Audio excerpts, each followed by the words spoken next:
অভিশাপ পঞ্চম পর্ব। খুব ভয় পেয়ে ওরা অমন করে ডাকলো। সে ছুটে গেল, দেখলো বাচ্চারা একে অপরকে জড়িয়ে ধরে আছে, ভয়ে কাঁপছে। ভীষণ ভয় পেয়েছে ওরা। সে আসতেই ছুটে এসে জড়িয়ে ধরল, কাঁদতে লাগলো। ওদের কোলে তুলে শান্ত করে জানতে চাইলো কি হয়েছে। ওরা বলল ওরা জানালা দিয়ে নাকি এক ডেভিলকে দেখেছে, খুব ভয়ানক দেখতে। সে বুঝতে পারল যে ওই একই মূর্তিকে বাচ্চারাও দেখেছে। পায়েল ছেলে মেয়েকে জড়িয়ে বসে রইল। ওরা খুব ভয় পেয়েছে।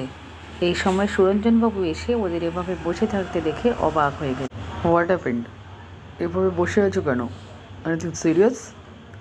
পায়েল রেগে যায়। আমার কোনো কথা তো আজ অবধি গা করনি। আমি তো সব ভুল দেখি, ভুল বলি, তাই তো? আরে কী হলো সেটা তো বলবে। এতদিন আমি দেখতাম এক সাদা কাপড় পরা ভয়ানক মূর্তিকে। তোমাকে বারবার বলেছি, but you ignored me every time. Now see what happened. আজ বাচ্চারা দেখেছে আর খুব ভয় পেয়েছে। আমি তোমায় বলছি তুমি এবারে ছাড়ো, এতে ভয়ানক কিছু একটা আছে। সুরঞ্জনবাবু স্ত্রীকে একটু ছেলে মেয়েদের আড়ালে নিয়ে যান। Please calm down. তুমি এসব নিয়ে বেশি ভাবছো, দ্যাটস ওয়াই তুমি এসব হ্যালুসিনেট করছো। ও, তুমি তার মানে এখনও আমাকে বিশ্বাস করছো না আমি এসব হ্যালুসিনেট করছি? তাহলে বাচ্চারা, ওরাও হ্যালুসিনেট করছে? কাম ডাউন। বাচ্চারা ছোট, ওরা ভুল দেখতেই পারে। ওদের কথা কেউ ধরে?